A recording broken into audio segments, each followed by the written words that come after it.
In December 1972, the American people were sick and tired of the Vietnam War. It was costing way too much money. My half.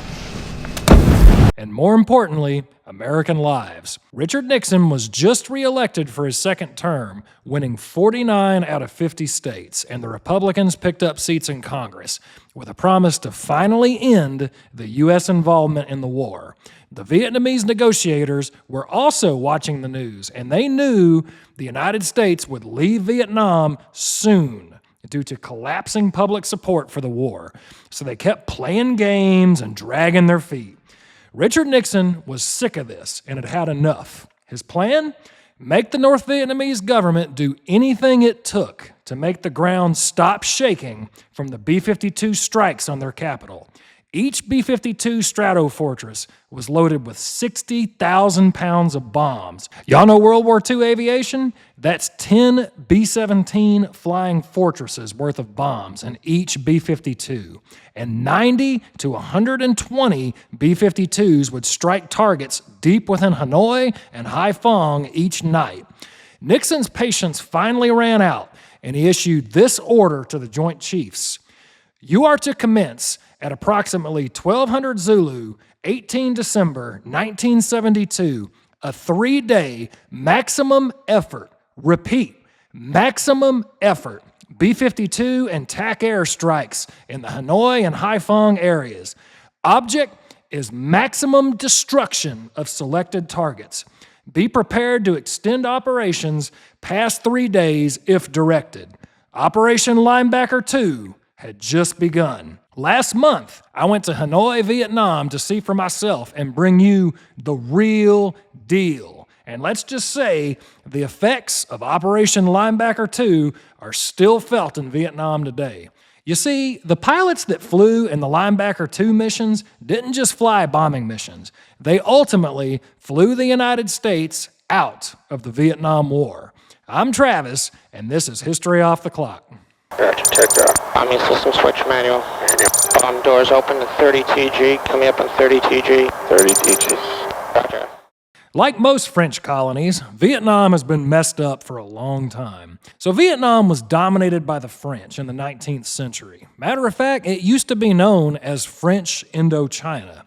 So eventually, you had a communist North Vietnam that was ruled by Ho Chi Minh and his communist ilk above the 17th parallel, and a Republic of South Vietnam, which was ruled by one brutal strongman dictator after another, but it was still non-communist. So they were supposed to make some kind of, deal in order to reunify North and South Vietnam into one country, but that never really went down. So this went on during the Eisenhower and Kennedy years, but in 1963, this guy, Lyndon Johnson, became president of the United States aboard Air Force One in Dallas, Texas, while John F. Kennedy's casket was being crammed into the back of the plane. In August 1964, you had the Gulf of Tonkin incident, where a U.S. warship was allegedly attacked by Vietnamese patrol boats. This led to full United States military involvement in Vietnam.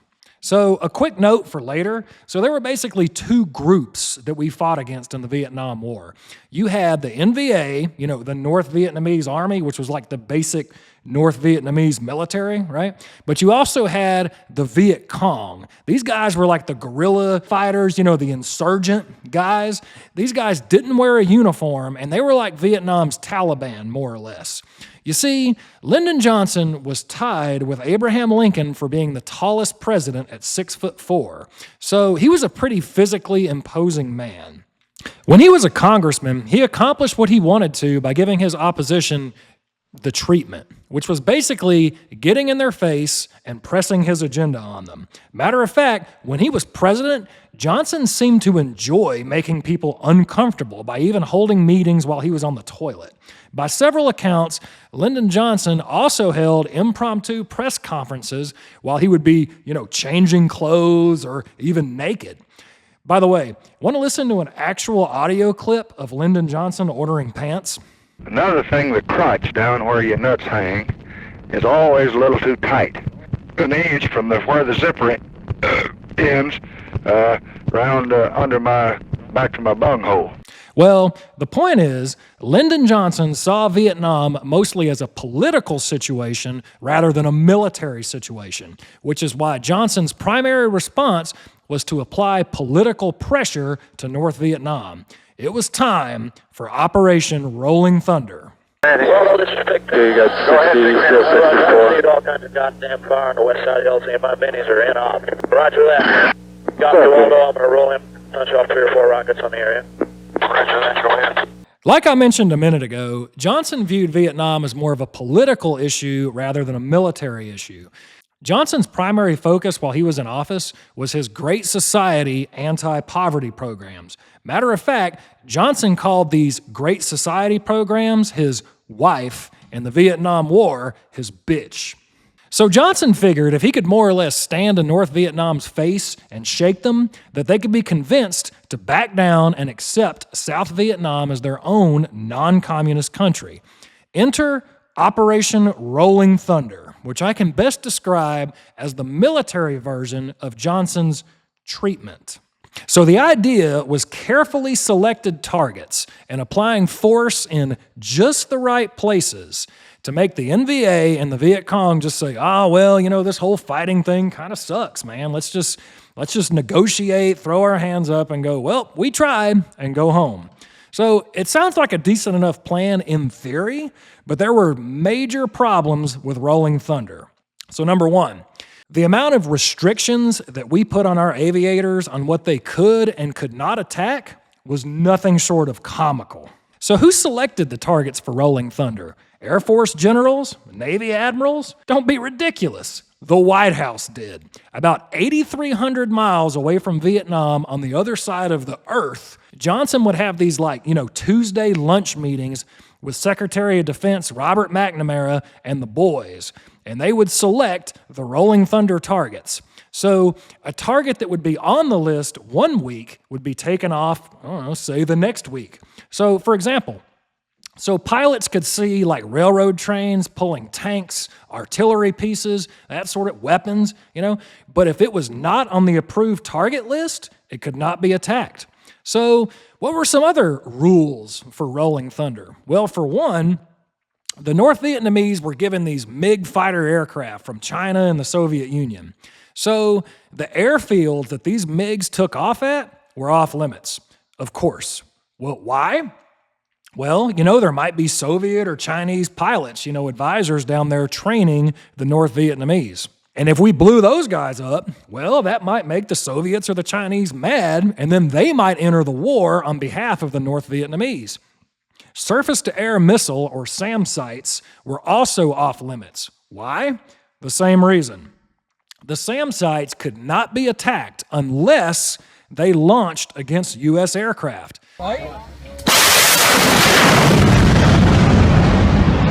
So some of Johnson's advisors even told him, hey man, maybe the North Vietnamese won't use these SAM missile sites if we don't attack them first.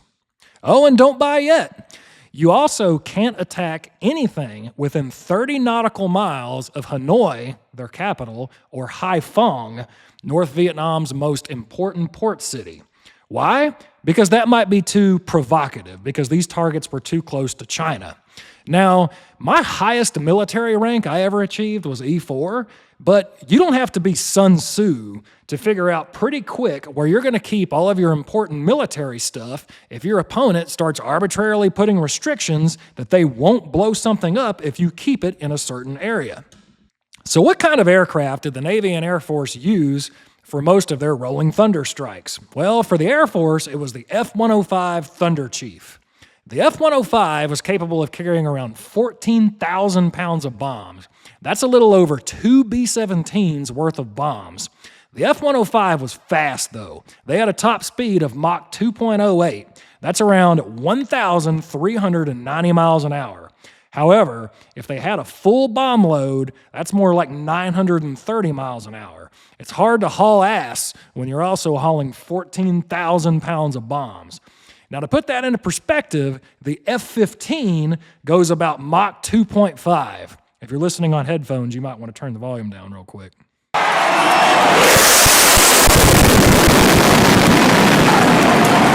Now, the F-105 Thunder Chief was originally designed to be a tactical nuclear bomber.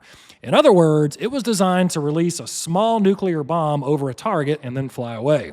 It was never designed for the hands-behind-the-back style conventional combat that Rolling Thunder would bring on.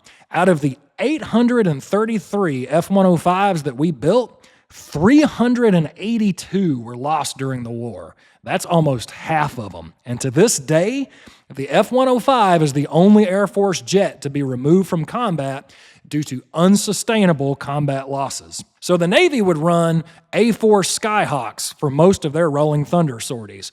This, kind of small aircraft, it usually carried around 4,000 to 8,000 pounds of bombs, depending on the mission profile. Now, here's something else. You notice one thing in common about the F-105 and the A-4? They're both relatively small tactical jets. Now, the B-52 Stratofortress, this aircraft was designed for one thing. Nuclear combat toe-to-toe with the Ruskies. But its use was heavily restricted. Why? Well, the B-52 was considered too provocative to use so close to China. So therefore, Johnson said, hey man, let's keep its use as limited as possible and keep the B-52s away from China. So the B-52s were used during Operation Arclight, which was more of like a close air support role, more so than a strategic bombing campaign. So during Operation Rolling Thunder, the U.S. military flew a total of approximately 304,000 sorties. Of these, 2,380 were B-52 sorties, or about 0.78%. Now, a third world country like Vietnam in the 1960s didn't have much in the way to defend itself against jet aircraft. Anyway, so their other communist buddies, the Soviet Union and China, they were happy to provide them with anti-air protection against these U.S. jet aircraft. The North Vietnamese were given anti-aircraft artillery, MiG fighter aircraft, and the S-75 Davina surface-to-air missile system, NATO name SA-2 Guideline. These missiles can fly up to 80,000 feet in the air and traveled 3.5 times the speed of sound. It could be targeted via fire control radar or manually guided to their target. So after the U.S. Navy lost its first aircraft to an SA-2 in August of 1965, shit, we're on fire. We're gonna have to bail out over Camporelli. Not yet! God, I was hoping I was never gonna have to do this. This is the end of Devil 505. Say goodbye, asshole. Eject, eject, eject. Goodbye, asshole. the Navy started these anti-SAM missions that were called Operation Iron Hand. Iron Hand later became like a generic term for U.S. missions to destroy enemy surface-to-air defenses. We also had these Wild Weasel aircraft. These were modified F-105 Thunder Chiefs with specially modified crew as well. So what these guys would do is they would basically go up and be like bait for the SAM sites. So when the SAMs would turn on their targeting radar and lock onto the aircraft, the Wild Weasel aircraft would then fire this missile called the Shrike. And what this missile would do is it would then lock onto the SAM's targeting radar and blow up the SAM site. Meanwhile, in 1966, the CIA used one of the United States' most powerful weapons of war, money. Yeah, man, they had money. You feel me? I been had money. Taking my breath clean for when I get through this shit. And the CIA bought an SA-2 launch complex from Indonesia. So once we had this SA-2 missile system, we were able to study this thing, figure out how it worked, and also figure out how to electronically jam it.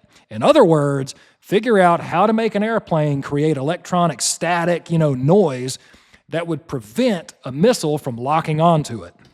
So what did U.S. Air Force and Navy pilots actually bomb during Rolling Thunder? Well, the answer? Things like ammunition dumps, crossroads, bridges, a few power plants here and there, things like that. In other words, not extremely valuable military stuff. And then we would pause the bombing for a while to negotiate with the North Vietnamese. We'd be like, hey man, you had enough? Yeah, what do you think about that? Random part of the jungle that we just blew up. Now there you got about 30 seconds to on station. Get your people back and head down. This is going to be a big one.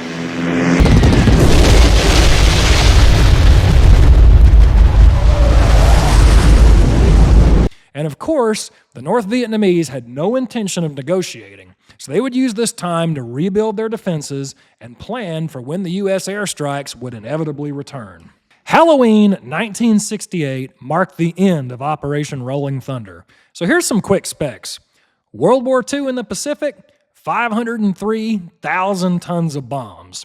The entire Korean War, 653,000 tons of bombs. Operation Rolling Thunder, 864,000 tons of bombs. Ultimately, Rolling Thunder failed because the U.S. government put way too many restrictions on the military, including the bombing pauses for negotiations. In 1968, Johnson had promised the American people that the war in Vietnam was almost over, and then the NVA and Viet Cong launched the Tet Offensive. So what happened in the Tet Offensive? Well, for the first time, the Viet Cong and the NVA forces came out in the open and engaged U.S. and South Vietnamese forces in conventional combat, and the United States blew them away. This was a huge military defeat for the North Vietnamese. However, what was the greatest casualty of the Tet Offensive? The Johnson presidency. President Johnson was made to look like a chump after this massive North Vietnamese offensive, because obviously the war wasn't almost over if the enemy could muster this kind of offensive. Johnson announced he would not run for re-election in the 1968 presidential election. The lives of those brave young men in Vietnam, but I want to end it in a way which will increase the chance that their younger brothers and their sons will not have to fight in some future Vietnam someplace in the world. So in 1968, Richard Nixon was elected. Nixon's position on the Vietnam War was this peace with honor. Nixon could clearly see the United States was tired of the Vietnam War and just wanted this nonsense to end. So around 1969 to 1970, we even tried a few PSYOP campaigns, psychological warfare. One of the most notable ones we used was Operation Wandering Soul. So the U.S. Army and the U.S. Navy did some research, and they found out that, more or less, the Vietnamese people believed in ghosts. Therefore, we cooked up the disturbing Ghost Tape 10 in sound laboratories. This was subsequently played by U.S. Navy patrol boats, U.S. Army helicopters, and even PA speakers that were hidden deep within the jungle late at night. So how terrifying was it?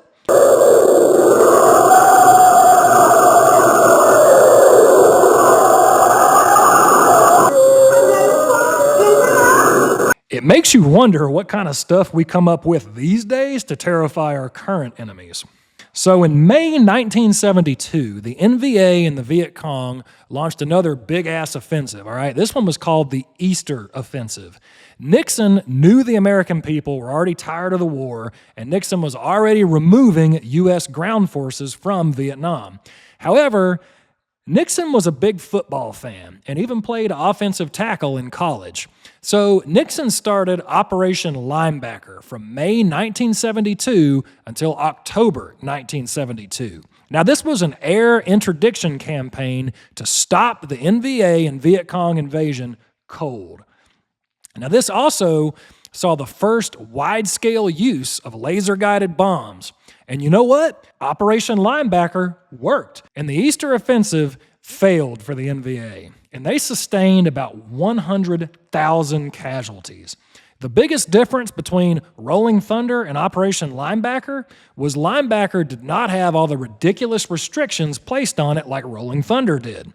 Linebacker was also far more concentrated and had a clear goal also. So Nixon was still frustrated with the war, and the Republican victory in the November 1972 election guaranteed that funding for the war would be cut in 1973. So time was running out for the whole peace with honor thing. Now, the North Vietnamese weren't stupid either. They knew they could probably outlast the United States politically and just wait for the new Congress to come in and then cut funding for the war. If Rolling Thunder was a scalpel, Linebacker II was a sledgehammer. All stations, red ground showing no bandit activity, negative bandit activity. So from December 18th to the 29th, 1972, you had Operation Linebacker II. Linebacker II would see the first truly widespread use of B-52s aside from Operation Arclight. Now remember, Arclight was more like a close air support operation than a strategic air bombardment campaign. So for example, during Arclight, they used B-52s for close air support to support the Marines during the siege of Khe Sanh. Linebacker II, on the other hand, was designed to make the North Vietnamese sign the Paris Peace Accords by overwhelming military force.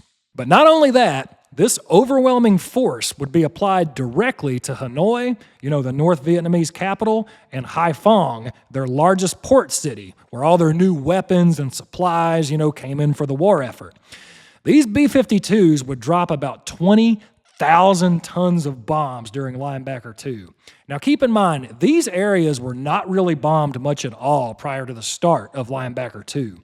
And the North Vietnamese kept a whole lot of important military stuff in this area because the U.S. basically showed them Hanoi and Hai Phong were safe spaces, but not anymore. Now here's some quick specs on the B-52 Stratofortress. Now you had two variants that carried out the Linebacker II missions. You had the B-52G and the B-52D. The main difference you need to know is the B-52G's ECM, electronic countermeasure jamming pods, were less effective than the B-52D, especially when maneuvering away from anti-air radars. Remember that. So 90 to 120 B-52s were launched each night during Linebacker II. These B-52s would fly in groups of 3. These groups were called cells. So remember how the CIA bought that SAM site from Indonesia? Well, now that we had time to study it, we knew exactly where the sweet spot was to jam it. Now, these cells were organized in such a way to maximize the effectiveness of the B-52's onboard jamming pods to keep them safe from the SA-2 missiles below.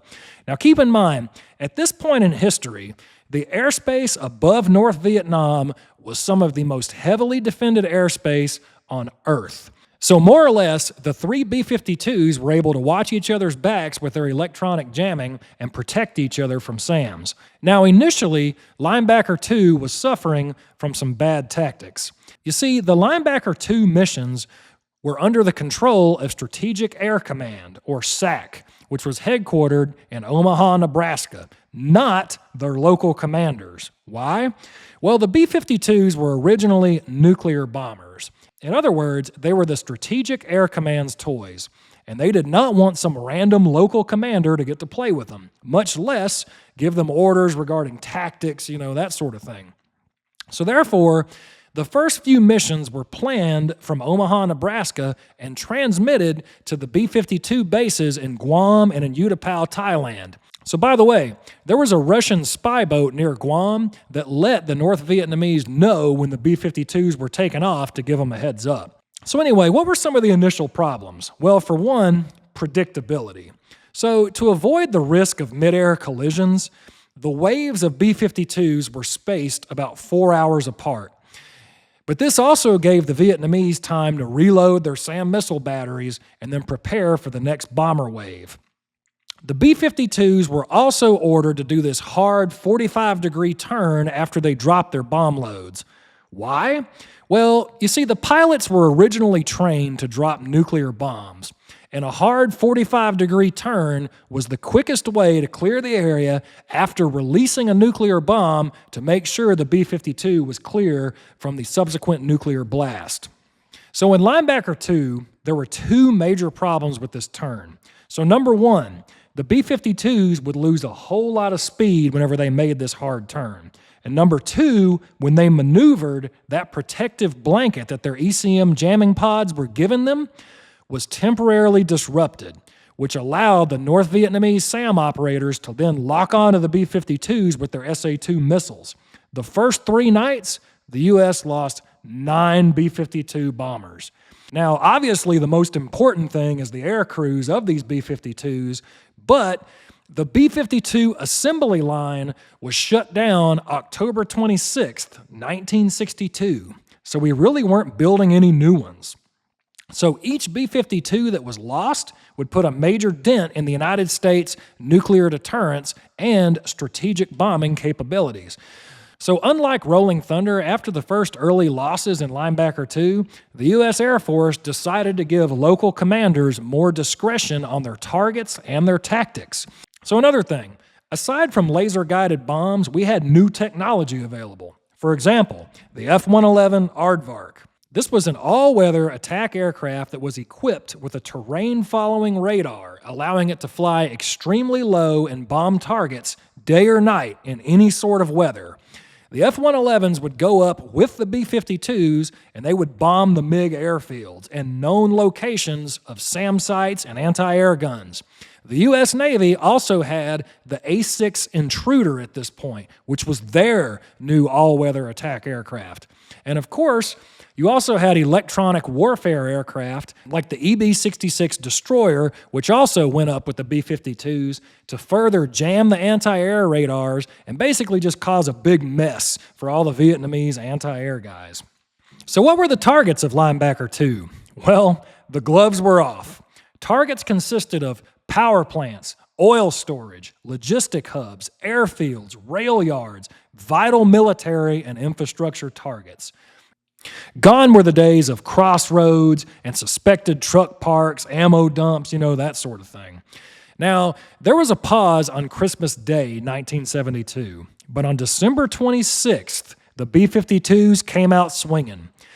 By December 28th, the North Vietnamese air defense network was shattered. Some pilots believe the North Vietnamese ran out of SAM missiles and were at the mercy of American air power.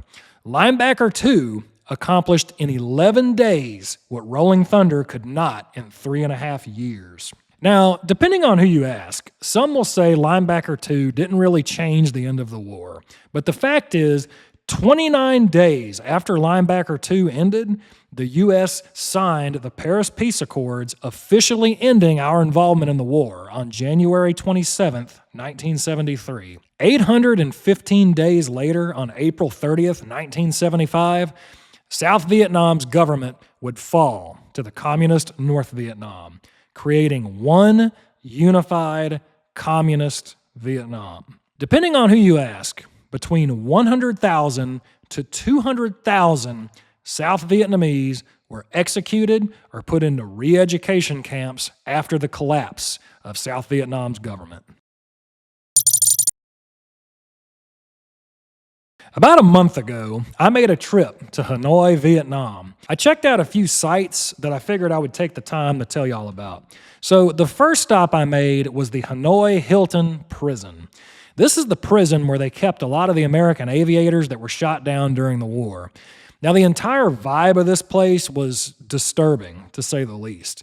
They had a lot of exhibits showing American pilot uniforms, and even on the walls, they would have, like statements written by American pilots saying things like, America is wrong to use a weapon like the B-52 bomber against the peaceful North Vietnamese people. You read a quote like that, and you have to wonder what they did to that pilot to make him say that.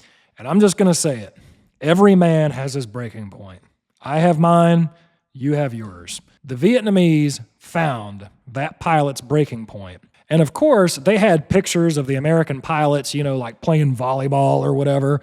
But if you really looked into their eyes, you could see there was an entirely different reality at play. Also, shout out to Jane Fonda, who visited North Vietnam and posed on a North Vietnamese anti-aircraft gun. To put this into perspective, this would be like Taylor Swift visiting the ISIS guys and, like holding up an AK or an RPG or something like that. So, like I mentioned earlier, the psychological effects of Linebacker II cannot be overstated. American pilots at the Hanoi Hilton prison talked about when they heard and felt the first bombs fall on Hanoi in December 1972. The pilots said for the first time they saw a look of true fear on the faces of their guards and interrogators. This also showed the North Vietnamese people the true scope of U.S. air power, and that we finally weren't afraid to apply it as hard as was necessary to win. On a side note, I truly felt bad for the Vietnamese people when I saw pictures of the devastation that Linebacker II caused to Hanoi. There were civilian casualties, including children, which is truly awful. The reality is, war is truly an awful thing. So they've got this thing called the B-52 Victory Museum in Hanoi. So like in the middle of this like courtyard, they have the wreck of a B-52 that was shot down during Linebacker II. And as you can see, they've kind of drug all the pieces of this B-52 to this courtyard and tried to like assemble it. And you can see parts of the fuselage, the wings, the tail section, and even the landing gear. They even have this plaque right here with the specs of a B-52. And then around the courtyard, you got a couple of like, SA-2 missiles, an SA-2 search radar, fire control radar, a few anti-aircraft guns. And you also have this, which they claim to be part of the wreck of an American tactical jet, maybe an F-4 or an F-111. And of course, you have a statue of Ho Chi Minh overlooking the whole mess. So inside the museum, they've got stuff like, the ejection seat of a B-52 and even the operator's manual of a B-52. And you can see here, this is the fire control computer from an SA-2 battery. So maybe like 2 blocks away, they have this thing called B-52 Lake, or as some of the locals call it, the ghost in the lake. So this is part of the wreck of a B-52 that crashed in this lake during Linebacker II. And they just left it there as like a grotesque trophy of sorts. It's a pretty disturbing sight to see because one has to wonder if all the crew were able to bail out of this thing before it went down. And in true communist style, they also have B-52 coffee and B-52 chicken noodles next to the lake. My interpretation of these exhibits is like, look, here's a symbol of America's military might destroyed in this lake. Or in other words, the end result of United States foreign policy in Southeast Asia. So by the way, remember your man Ho Chi Minh? Well, he died September 2nd, 1969, during the height of the Vietnam War. Now, he requested to be cremated, but the North Vietnamese went with something a little different. They preserved his body and put it on display in this mausoleum in Hanoi, Vietnam, where it remains to this day. That's right. They just have his embalmed, preserved, and pickled body out there on display for people to go through and check out. So I actually went by to go see it, but the soldier at the gate told me to get lost. So these pictures were about as close as I could get. I don't agree with a lot of the stuff I saw in Vietnam, but there is one quote I saw that stayed with me. Peace is to be cherished. So tonight, let's raise a glass to all the boys we sent to Vietnam. While it sure as hell wasn't glamorous or popular, they simply did what their country asked them to do. And to all the Vietnam guys that are watching, welcome home. Thanks for watching.